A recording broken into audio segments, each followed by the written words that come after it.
Today we will learn properties of LCM and SCF।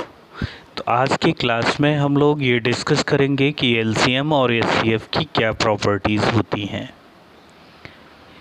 First property हम लोग discuss करते हैं, SCF of given number is not greater than any of the number. किसी भी number का जो SCF होता है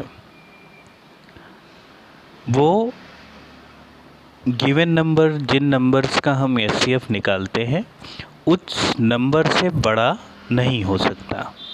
इक्वल हो सकता है किसी एक नंबर के, छोटा हो सकता है लेकिन बड़ा नहीं हो सकता। जैसे हम एग्जांपल ले लेते हैं कि we are going to find out the SCF of 22 and 33। The SCF will be 11। तो 22 और 33 का SCF जो होगा वो 11 होगा, but 11 can neither be greater than 22 nor 33। तो 11 गिवन नंबर 22, 33 से बड़ा नहीं होगा, यानी SCF गिवन नंबर से बड़ा नहीं हो सकता है।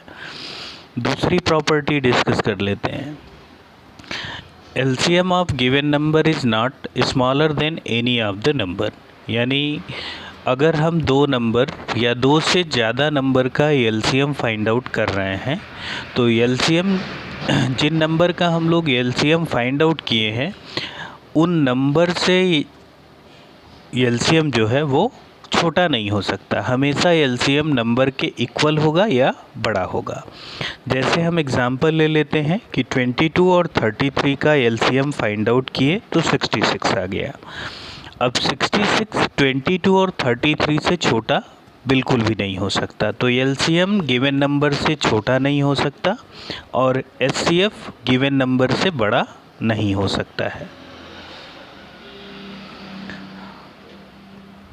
थर्ड प्रॉपर्टी पे आते हैं, SCF of given number is factor of LCM। तो किसी भी गिवन नंबर का जब हम LCM भी फाइंड आउट करें और गिवन नंबर का SCF भी फाइंड आउट करें तो हम ये देखेंगे कि LCM जो होगा वो SCF जो होगा वो LCM का फैक्टर होगा। जैसे हम एग्जांपल ले लेते हैं कि 16 और 12 का SCF 4 हो गया और 16 और 12 का LCM 48 हो गया। तो अब 4 जो SCF है वो LCM 48 का फैक्टर होगा। तो SCF हमेशा LCM का फैक्टर होता है और सेम उसी गिवन नंबर का प्रॉपर्टी 4 है कि अगर सेम गिवन नंबर्स की SCF और LCM निकालें तो हमेशा LCM जो होगा वो SCF का मल्टीपल होगा। एग्जाम्पल ले लेते हैं कि 16 और 12 का SCF 4 है और 16 और 12 का LCM 48 है। तो 48 जो LCM है वो हमेशा SCF 4 का मल्टीपल होगा, तो 4 से डिविजिबल है ये। फिफ्थ प्रॉपर्टी पे डिस्कस कर ले, को प्राइम नंबर्स हम लोग पिछली क्लास में डिस्कस कर चुके हैं कि वो प्राइम नंबर जो किसी सेम नंबर से डिविजिबल नहीं होते उनको को प्राइम नंबर कहा जाता है। तो को प्राइम नंबर का हमेशा SCF कितना आएगा, 1 आएगा। जैसे एग्जांपल ले लें 5 और 9 का, 5 और 9 को प्राइम नंबर्स हैं तो इसका जो SCF होगा वो 1 होगा। इसी से रिलेटेड प्रॉपर्टी है LCM की भी, को प्राइम नंबर्स की। जब हम को प्राइम नंबर्स का SCF निकालें, LCM फाइंड आउट करेंगे को प्राइम नंबर्स का, तो उसके लिए सिंपल सा, अगर हमको ये पता है कि ये दोनों को प्राइम नंबर हैं तो उन दोनों नंबर्स को आप मल्टीप्लाई कर दीजिए, जो प्रोडक्ट आएगा वही उसका LCM होगा। तो जैसे 5 और 9 को प्राइम नंबर्स हैं तो 5 को 9 से मल्टीप्लाई कर दीजिएगा, 5 9 जा 45, यही इसका LCM होगा। 9 मिसिंग है इसमें, लेकिन 5 को 9 से मल्टीप्लाई कर दीजिएगा तो 9 5 जा 45, तो 45 इसका LCM होगा। तो को प्राइम नंबर के केस में हम दोनों नंबर को मल्टीप्लाई करके भी हम एचसीएफ निकाल सकते हैं, एलसीएम निकाल सकते हैं।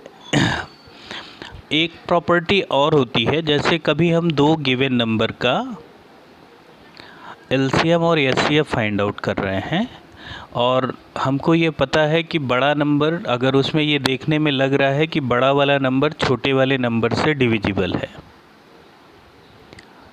तो दो नंबर का अगर हम क्या निकाल रहे हों, एलसीएम और एचसीएफ, लेकिन उसमें ये दिखे कि बड़ा वाला नंबर छोटे वाले नंबर से डिविजिबल है, तो सिंपल सा रूल होता है कि छोटा वाला नंबर एचसीएफ हो जाएगा और बड़ा वाला नंबर एलसीएम हो जाता है ऐसे केस में। जैसे हम एग्जांपल ले लें कि 5 और 15 का हमको एलसीएम और एचसीएफ निकालना है, लेकिन हम 5 और 15 को देखें तो 15 5 से डिविजिबल है। ऐसे केस में छोटा नंबर यानी 5 एचसीएफ हो जाएगा, बड़ा नंबर 15 वो एलसीएम हो जाएगा। प्रॉपर्टी नंबर 7, सेवेंथ प्रॉपर्टी, ये ज़्यादातर वाइडली यूज होने वाली प्रॉपर्टी है।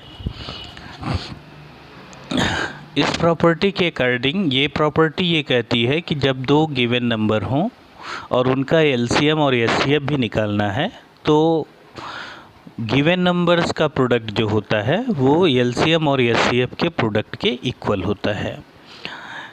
यानी फर्स्ट नंबर को सेकेंड नंबर से मल्टीप्लाई करें तो जो आंसर आएगा वो एलसीएम और एचसीएफ के मल्टीप्लिकेशन के इक्वल होगा। लेट्स टेक वन एग्जांपल, जैसे 12 और 16 का एलसीएम 48 है, 12 और 16 का एचसीएफ 4 है। तो अब अगर हम 12 और 16 का मल्टीप्लाई करें और दूसरी तरफ एलसीएम 48 और एचसीएफ 4 का मल्टीप्लाई करें तो दोनों का मल्टीप्लिकेशन इक्वल आएगा। तो 12 और 16 को मल्टीप्लाई किए 192 आ गया और 48 में 4 से मल्टीप्लाई किए तो उसका भी आंसर 192। तो ये प्रॉपर्टी ये कहती है कि गिवन नंबर अगर 2 हो तो उनका मल्टीप्लिकेशन एलसीएम और एचसीएफ के मल्टीप्लिकेशन के इक्वल होता है। इसी प्रॉपर्टी 7th के बेस पे बहुत सारे फार्मूले होते हैं, जिससे हम लोग कुछ क्वेश्चंस इसके बेस पे क्वेश्चन पूछे जाते हैं। कभी कभी आपको क्वेश्चन में ये दे देगा कि एलसीएम और एचसीएफ गिवन है और दो नंबर में से एक नंबर भी दिया रहेगा, दूसरा नंबर पूछा जाएगा। तो जैसे ये दे देगा कि LCM of 2 numbers is 5 and 15. LCM of 2 number is 5 and 15. One of the number is 5. Find out the other number. तो ऐसे केस में आप क्या करेंगे, एलसीएम और एचसीएफ को आपस में मल्टीप्लाई कर लेना, उसके बाद उसको जो गिवन नंबर है उससे डिवाइड करके हम अदर नंबर को फाइंड आउट कर सकते हैं। कभी कभी आपको एलसीएम पूछ लेगा, दो नंबर या दो नंबर का प्रोडक्ट और एचसीएफ दिया रहेगा। तो ऐसे केस में एलसीएम फाइंड आउट करने के लिए प्रोडक्ट ऑफ 2 नंबर्स अगर गिवन है तो उसको एचसीएफ से डिवाइड कर देंगे, अगर नंबर गिवन है तो उसका प्रोडक्ट फाइंड आउट करके फिर एचसीएफ से डिवाइड करते हैं। अगर एचसीएफ पूछा जाएगा तो फर्स्ट नंबर और सेकेंड नंबर को आपस में मल्टीप्लाई करके उसका प्रोडक्ट निकाल लेंगे, फिर उसको एलसीएम से डिवाइड करके एचसीएफ फाइंड आउट कर सकते हैं। तो इस प्रॉपर्टी पे बेस्ड ज़्यादातर क्वेश्चन कॉम्पिटिटिव एग्ज़ाम में भी पूछे जाते हैं।